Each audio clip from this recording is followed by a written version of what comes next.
videos that they showed us, and then it'll fade back in, and you'll get questions from the crowd and stuff like that. Keep an eye out on the website and on our YouTube channel, Walking Dead TV Podcast on YouTube. The video will be out. It'll take a little bit longer to edit. Really good stuff. We were up close. We had a good view. So we hope to get that out to you soon, but I didn't want you to wait any longer for a little special treat. If you grab this today, it can hold you over until tonight for the big premiere of Season 2. So I'm tired. I'm not going to do this anymore. I'm going to go ahead and play that panel, and we'll see you Tuesday with our review and talk about the first episode of Season 2. See ya. We have an absolutely incredible panel for you. I will let them tell you all about that, but I do just want to remind everybody that you're getting some extremely exclusive footage today, so no photography or was that a shirt from my message?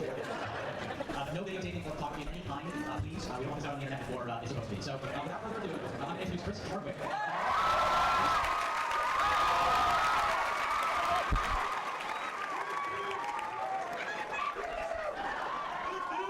Hello, thousands of people. Thank you guys so much for coming to the Walking Dead panel for Season 2. Please give yourself a round of applause for my cover. So you guys made it in. Makes you slightly better than everyone else. But without further ado, I do want to thank you for coming. Let's just get the producers having first. We'll talk. Maybe we'll have some surprises, and we'll talk in the past. We'll ask a few questions, and we'll talk. That'll be great. So please, welcome to the stage. First of all, Walking Dead creator, Robert Kirkman!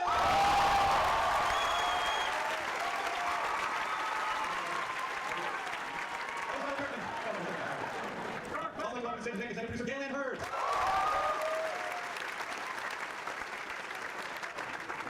Co-executive producer and special effects ninja Greg Nicotero.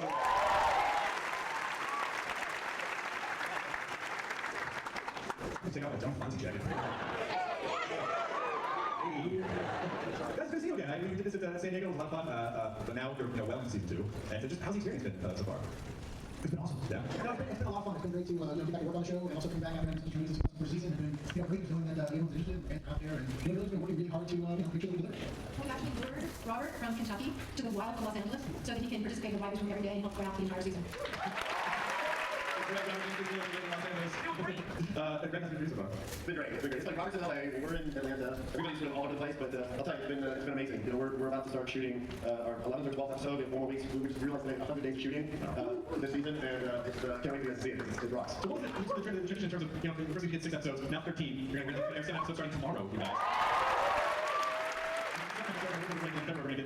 Did you really feel like you take one at a time? Did you just have more room to breathe, more story to frame in from the books? Yeah, the show really is all about character development, getting to know our characters and then doing more things with them. And being able to, go in depth on that and tell a bigger story, a longer story is really a lot of fun. I think it's making for a pretty awesome season of television.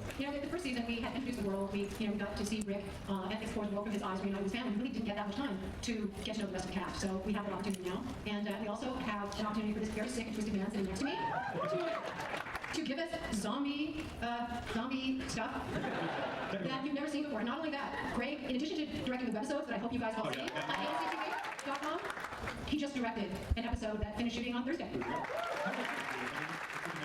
It was amazing. Having the cast, I've been in the trenches with them every single day, being on set last season, this season, and knowing their characters as well as I know them, watching them bring them to life. I did a scene with Jeff DeMond and Laurie Holden, and it literally, were any of our cameras there, and it really felt like I had been transported into that world. I was watching Anthony Bale talking. It was an amazing experience. This season, every one of these characters gets to do some great stuff. Norman Reedus gets to do great stuff. Sean Paul gets to do great stuff. Everybody, all the actors really get a chance to stretch their wings because of the story arc and the storyline. So it was an honor to be on board. I think it was amazing because if you that trip, we'll have you recognize. Thank you very much. There's some times you read the comic where you kind of stop and you're like, holy crap, but the stuff, the way that you get the dimension, with the effects, I mean, it brings the show to a whole level that my imagination can go. I still read them and go, holy crap. Like, on the way back from San Diego, I was reading, like, that guy's twisted. I don't think all this crazy. This is like, we just get to make the creepy green zone. This is like Kirby, you just have this Rick Grimes doll in your house and you just jam hits into it all the way over into it. What are we doing inside now? I'm sad for and I had issues. I'm doing my best to work them out in the comic as opposed to being a maniac in real life. Yeah, but isn't that what you prefer? That's what it should be. But so do you really feel like we're going to see more of that this season of people slowly, kind of becoming more unhinged and coming to grips with the world there? Well, definitely, we're going to be doing that. I mean, I like to say that we're really pushing boundaries on this show, and all the crazy stuff that you think you saw in the first season, like, I can say in every instance we're doing something bigger and better than that in this season, and Greg's really been kicking ass, if I can say that. I don't think you can say that. Okay, then I won't. Just doing an amazing job bringing it all to life, and I don't know why AMC lets us do this stuff, because it's crazy. I have some video on my phone that I show people sometimes, I'll just blow you away, so see me after the panel. So, yeah, so you know after the panel, I'll show you the video. How many people are here today? You know what, you just texted 310, love this. But I know that there's a lot of speculation. The thing I love about the fact that there's sort of the comic universe of the show and the television universe of the show is that there are tough points that are similar, but I get to experience the characters in a whole new way, kind of like different storylines almost. So I guess, it's fun for you to explore these two worlds, jumping back and forth. And yeah, that's absolutely awesome for me. I mean, one of my favorite things about the second season is that John Reynolds' character Shane is still alive in the show, and in the comic book series, we're doing a lot of Herschel's Farm stuff, which is in the second volume of the comic book series in the season. And everyone's familiar with the book will know that Shane wasn't dead by then in the comic. And so just being able to come in and adapt those stories, but do it in such a different way and watch how his character existing in this world changes those storylines and makes them richer and adds different little levels of things throughout. It's really awesome. It's a lot of fun for me just because I've told these stories a long time ago and I've forgotten most of them. And so being able to come in and do things in a little different ways is a lot of fun. And it's also great to just be able to play with people's expectations. And a lot of you guys are comic fans, and when we watch the show, we want to be surprising and shocking you as well. And so we're working really hard to make sure that we do that, and I think we pull it off quite good. Yeah, because I think another testament to this, and another marker that the show is blown up probably bigger than you would have expected, is hearing people, ever since we've been out to talk to before now, meet about Walking Dead and saying, I heard, Are you plugging your show now? yeah, we're probably plugging my show today after Walking Dead tomorrow night, Walking Dead after Walking Dead. But people like with conspiracy theories trying to figure out where the story's going and seeing what's coming up next. Like, what is there one you've heard that's like, come on, really? Like, what's the word with it was? What do you think, We're getting conspiracy theories out there, do you remember? Well, there's the nuclear holocaust theory, I heard that one. the zombie nuclear holocaust. Oh yeah, There's a good one out there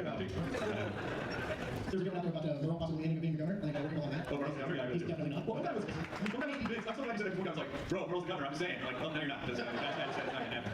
But we actually have some footage from. Never seen it before. I most people won't. So just by zombie, that they can tell. We can tell zombie. That's just saying. So we have this footage. 6 footage. Please don't record it. I know this is not really. Please don't spoiler this for everyone. So let's go ahead and roll this footage. Exclusive footage. Walking Dead season 2, you guys. Oh, yeah, look at me. Congratulations. Again, any great project is, you have great actors that bring those characters to life. You know, a lot of our zombie performers we brought back over and over again because they bring makeup to life. And every single day we go to set with our zombies in the cast still. We'll come up and go, how'd you do that? Where's the guy's teeth? They will come and the actor will come and study the makeup. They're still afraid. They're afraid of them when you get a chance to perform with them like that sequence. We shot that took about 4 days to shoot. That sequence, we had 150 zombies per day. And listen, the crew that we had, production design team, costumes, everything, that whole area where they had to set up all the cars. We shut down a real section of freeway in Atlanta. And that was the problem. They were helicopters circling going, there's Walking Dead, they blamed on us. The traffic hit the zombies fault. Right. But they had to bring all those wrecked cars in and line everything up, and it's just it's a testament to the crew that we have on the show, and the writing, and listen, hearing you guys scream when T-Dog slashes his arm, looking at it like, oh, there's a tube in the but when you guys scream, that's the reward that we get. It's really amazing. Are incredible, and I think we should talk to some of these people who are literally supporting us. Thanks, John Burns!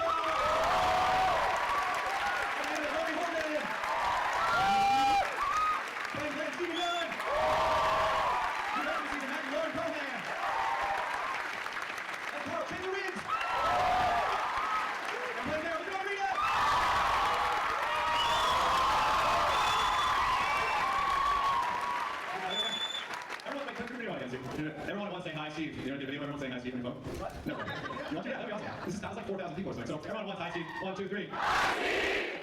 Okay. Everybody, you ready? 1, 2, 3. Steven Young sucks. 1, 2, 3. Steven Young sucks! Wow. I'm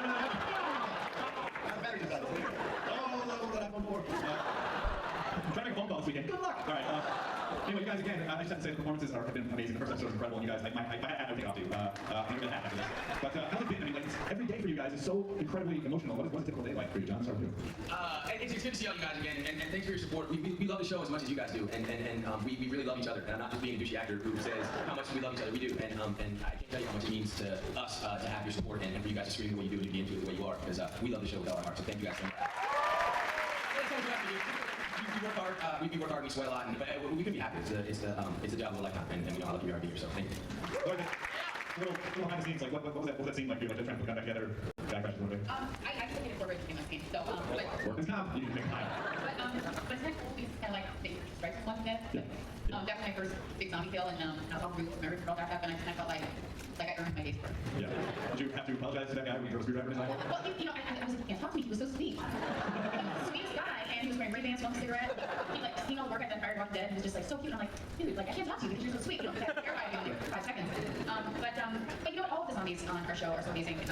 They all zombies. But they're like it's like a dance. I mean, if they're not fantastic, then we can't sell the pure show. And it's not just the brilliant special effect makeup that Greg does. It's their performance. They really get into it, and they make our jobs easier because they're freaking unbelievably scary. I mean, you said zombies, so people laugh like zombies, but there really is a zombie still really is. You have to learn how to. They walk, they talk, they turn in the chair. It's like that. People actually talk about it. What's the motivation? You're dead. Oh, no. See, this is going to be a big season for Glenn too, because Glenn. I don't know. I've seen the first episode, but I know just like throughout the story of the comic, Lance is just kind of like Spry Kid who ends up having to like grow up and become mad and become kind of badass. So what are the reports of the season? Yeah, I mean, it's awesome to play Glenn because it's you identify with him because it's like, yeah, after the zombie apocalypse happens, you want to make your mark on the world, you want to be the hero, he wants to do the right thing and have everyone look up to him in a way. But then he does that kind of recklessly without really thinking about valuing his life. But then you might meet people along the way, and you might strike a conversation. Glenn's got a girlfriend. Yeah, and it's cool because you see another side of him, which is to reassess everything that he's known for in this reality, and it opens up a character. Because if you can find someone or something to love, anything to love, it's a great reason to live. And that person could be. I don't know either. I don't know. Laura Coleman, you're new this season. You play the character Maggie. Did you have seen The Walking Dead before you watched the show? Yeah. Oh my God! Seriously, this show has been so incredible. Like everything I get to with Maggie, every experience I get to have with each time, like I don't know, it's super exciting. Story, I get grow. There's some awesome people in the back. We don't have a problem hearing you, sir. Yeah, but it's great. I mean, I come on. I'm in the farm. I'm Maggie Green, special daughter, and Glenn and Maggie get to form this really beautiful, hopeful relationship, which I think gives, like Steven says, these whole new questions to the characters on the show. I mean, for Glenn having somebody he cares about, for Maggie too. I mean, it's first love for both of them, the experience in this, and it's nice to do that in a zombie show, especially when the stakes for the person you care about are so high and you get to fight. And yeah, I mean, it's been right. And was the experience anything that you possibly could imagine? I mean, coming into a world basically like this, the show first season all of a sudden it's huge and they kind of have it down, and then you come in and they're already, they teach you how to check for ticks in the forest. And yeah, no, it's a experience. It's great. I mean, it's just like jumping into the tornado. It really has been. That's what Maggie has to do when you see the group meet the farm, the green farm. So you realize you're living in that experience, but the tick thing is another whole thing altogether. Because like you hear stories about the ticks and you get so paranoid, you start checking and forgetting you're rolling your hands in your underwear. You're just like, oh my God. First let's take a go. But yeah, I mean, it's been like, yeah, it's been crazy. And also, Chandler Riggs, you're amazing on the show, and you have such it's not like being an actor on a show. Like Carl is forced to grow up like pretty quickly. He's a really deep, intricate character in the comic series. So I mean, how's it been for you as an actor? I mean, for me, just get to work with this guy. I mean, to me, that's not. I mean, I really don't have to do anything because I mean, these actors they need so into stuff that they make myself do. Are you 28? You have anything like so what I really like about Carl is that in the same series, I get to be two different characters. In the first season, I get to be this kid that's scared all the time in the background and keeping himself out of harm's way. And then in the second season, he evolves to a new role. He does the exact opposite. He puts himself in harm's way. He starts lying, he starts stealing, and I guess that's a really good advantage for acting because if you do different people in the same series, and again, working with great actors. That's the very smartest, most active person in the room. How do you, I mean, like, how old are you, Jen? 12. So how do you get to that place emotionally, like when you've got some intense stuff coming up?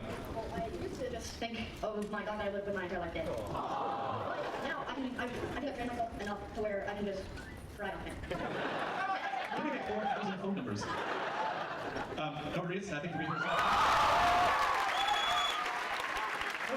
the comment that the sketch that you and Steve did on the soup was hilarious. You guys see that? It was a zombie soup thing. You guys really funny. I won't start swearing. I can't. There's an intelligent 12-year-old in the room. But how's this season been for you then? Because we're definitely going to see a different side of Daryl this season.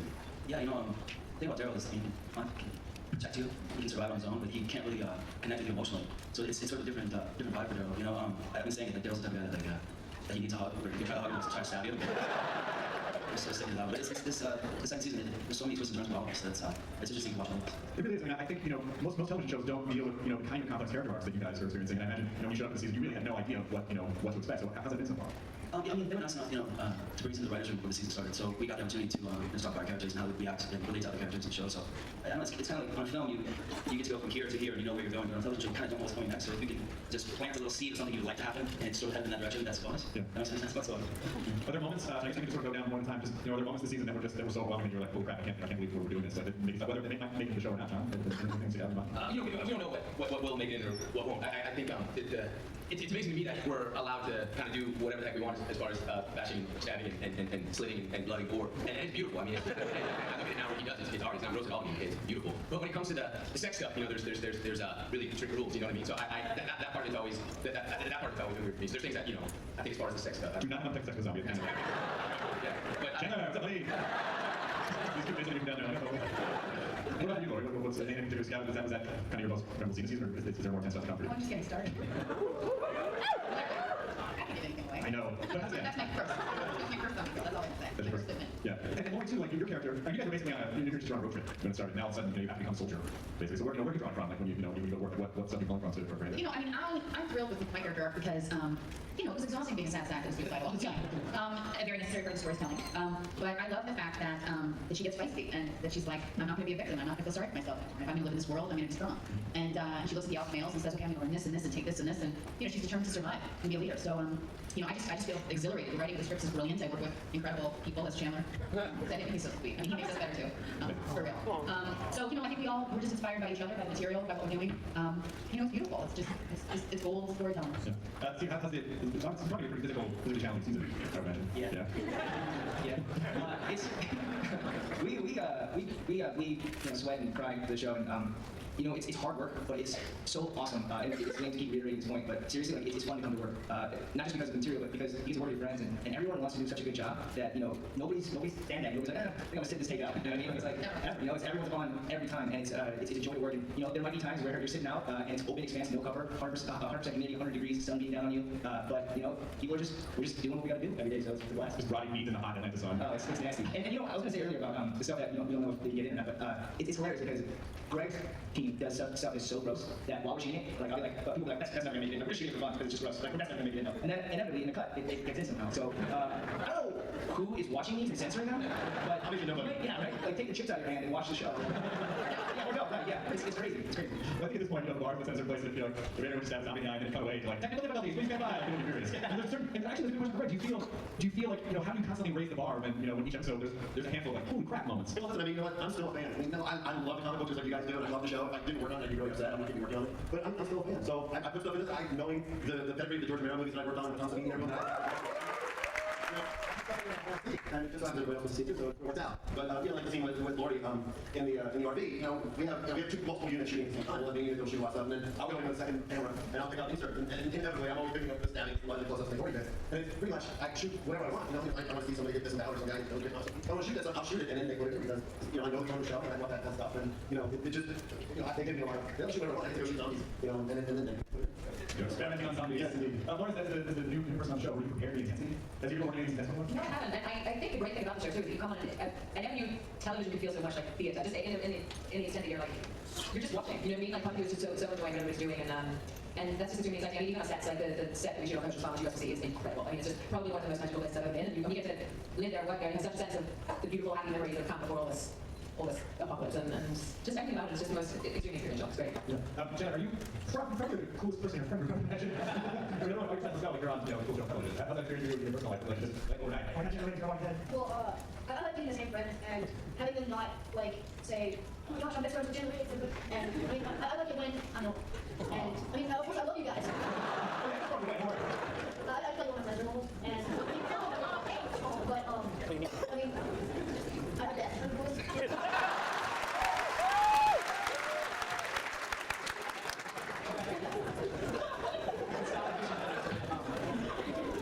Norm was paintballing all day. Yeah, I took my son Lucas and 7 of his friends to paintball. Earlier back to what he was used to. So like to know who won paintball. I shot the shit out of him.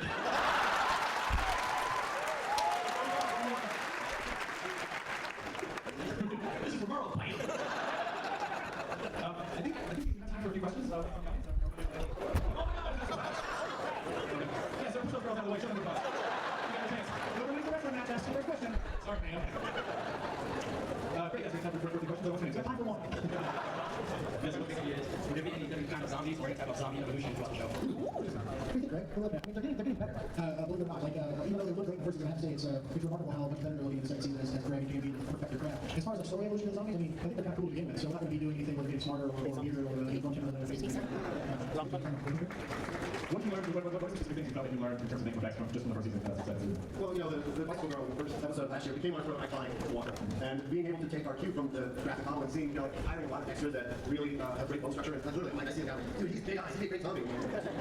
So there is an aesthetic choice that we picked for some of the feature zombies that I think look like the drawings of zombies. Maybe different in the air and, you know, the CGI has put flies flying around. And people in the grocery store like, look at the zombie. I'll be all the time. I'm like a bar and I can be a great zombie. Give the man. What's your name, sir? John. Hi, John. What's your question? I want to ask Greg if there are plans for more. This is New York, so it's going to be a lot. If there are plans for more webisodes in the future, maybe we can get backstory on some of the other characters. So I hope so. I mean, the guy who wrote the websites is in the front row, John. before the game came up, instantly I knew exactly what story that I thought we should tell. Like the day they aired, I got emails from people all over the world sending me their backstories for every zombie in the first season. Everybody has backstories for all their zombies. You know, I think the one thing was we couldn't really get into using any characters from the show because we have no idea where those characters will go from year to year. But I'm really, I know 3 million hits the website's got them up, so people really got them, and I hope we do more. Thank you. For you, is it definitely relevant to like, oh, the backstories of the zombies? I mean, it's sort of just like an extra fun thing to play with. Well, I mean, it's very important in The Walking Dead that we always, keep in mind that, these are human beings. They are zombies and they are monsters and they're trying to eat people. But it's very important to just remember the tragedy of, the fact that they were once human, they were once our friends and neighbors, and, now they're flesh-eating monsters. But before they were good people, it makes it sadder and it has a little bit more weight to it. And so I'm always trying to keep in mind, little things about who they might have been and stuff. But I don't go into that much detail. I saw a guy today who had a shirt that said, zombies aren't people too, and it's a word. And he was like, look at me through. Hi, what's your name? You actually took the question from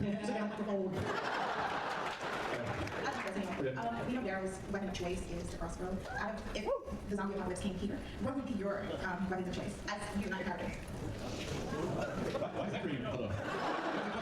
We have recommended it all the time. Yeah, all right, that's a good question. Let's go down the list. What would your weapon of choice be? I mean, I love the shotgun, but it's just so loud, you know? You know, I say the crossbow. I know it's most unreasonable what you said, but it's just so badass and it's quiet. What about you?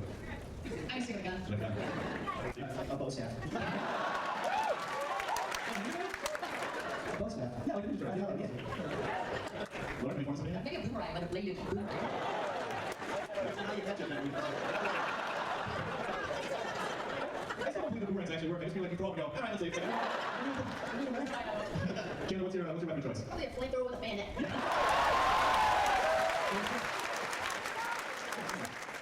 No? Wow. Sword chucks. What? Sword chucks. Sword chucks. Sword chucks. All right, guys, close your eyes. Come on. Twin Eagles. Yeah, Twin Eagles. Is that what you said? Guys, you got the price right. Let's take it. What's that answer? I like the John documentary. Yeah. Oh, hi. All right, that person I wrote time. It's nice to meet you. Come right back. First of all, Robert, I want to mention that you are the Jock Queen of zombies because you screwed your character so bad. They still think really intriguing and really like one of my favorite characters. I haven't seen the second season yet because tomorrow, but it's Michonne. Where is Michonne? I want to see the Baton because that is something you can take on zombies with. I can't get into particular chronology that says that everyone involved in the show loves Michonne as much as you guys do, and they're dying to get her in the show as soon as possible. And she will definitely be appearing in the show. I'd love you guys watch it, so let's also make sure we get a season. We got so many great characters that we want from Robert's comic books to put in the show, so. Well, I don't think there's any question. I mean, like, the fact that the first season was so huge and no one had seen anything like that before, now when people know what the show, I mean, I think there's any question. Second season is going to be amazing. I'm gonna tell you, this is the first time Saturday that I've seen any of the show, and I completely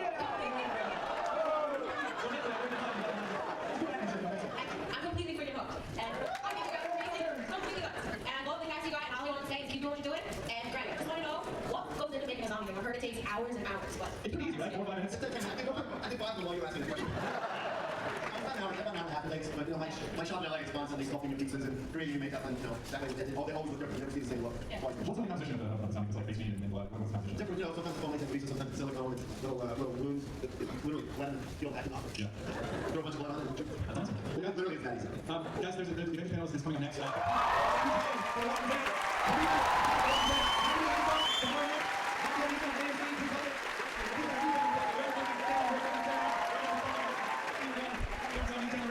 Thank you guys for making us. 8 minutes.